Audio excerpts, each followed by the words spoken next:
Question जो है उसमें बोल रहा है किसी समलंब चतुर्भुज की समांतर भुजाएं। क्वेश्चन जो है उसमें बोल रहा है किसी समलंब चतुर्भुज की समांतर भुजाएं क्रमशः 9 पूर्णांक 1/2 है, 9 पूर्णांक 1/2 है सेंटीमीटर तथा 7 सेंटीमीटर है। तथा कितना कह रहा है? 7 सेंटीमीटर।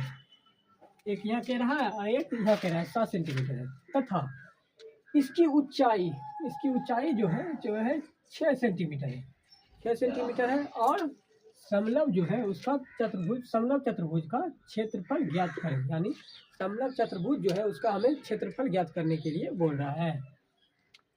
एक बार और समझिए, देखिए यहाँ क्या कह रहा है। पहले किसी समलंब चतुर्भुज की समांतर भुजाएं, समलंब चतुर्भुज जो है उसकी समांतर भुजाएं क्रमशः 9 पूर्णांक 1/2 है, 9 पूर्णांक 1/2 है सेंटीमीटर तथा 7 सेंटीमीटर है।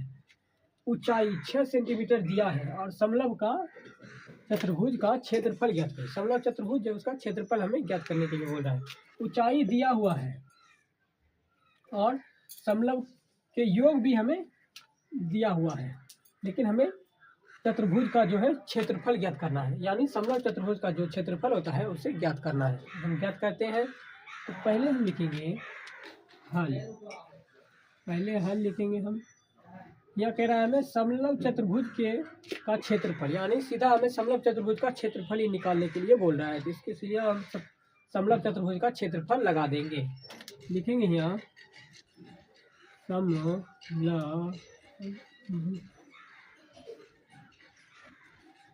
चतुर्भुज का क्षेत्रफल बराबर 1/2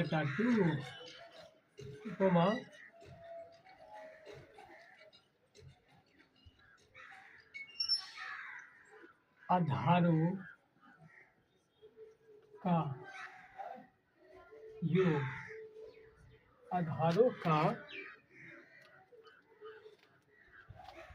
योगफल गुना ऊंचाई।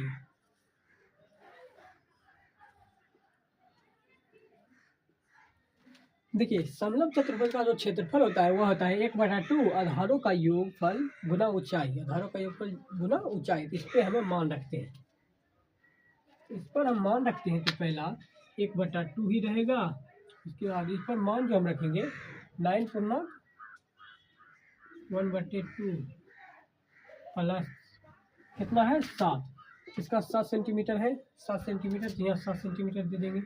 उसके बाद गुना हम कितना कह रहा है, ऊंचाई कितना है हमारा, ऊंचाई जो दिया है वो है 6 सेंटीमीटर। तो यहाँ ऊंचाई हम 6 सेंटीमीटर दे देंगे। अब इसे हम हल करते हैं तब हमारा पूरी आंसर आ जाएगा। पहले हम इसे हल करते हैं। यानी 1/2 ब्रैकेट 9 पूर्णांक 1 19/2 प्लस 7 गुना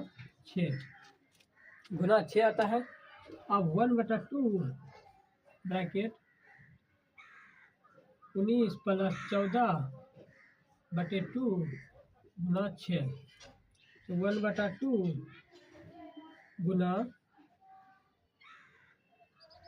19 और 14 को हम जोड़ेंगे तो हमारा मान आ जाएगा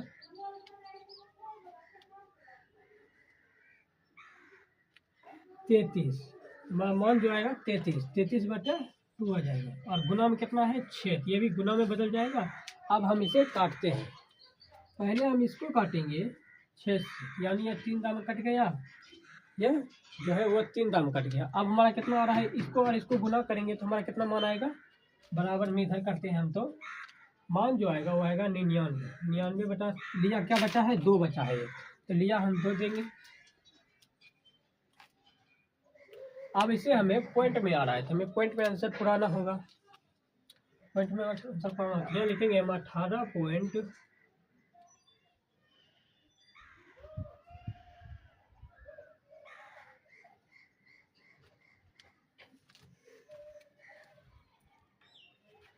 8.5 यहाँ जो होगा वो होगा 48.5 वर्ग मीटर।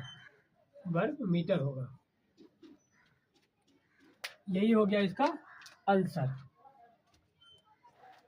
उम्मीद करते हैं आपको ये वीडियो अवश्य पसंद आई होगी। पसंद आई होगी तो कृपया लाइक, सब्सक्राइब, फॉलो अवश्य कर दीजिएगा। अब मिलते हैं हम नेक्स्ट वीडियो में।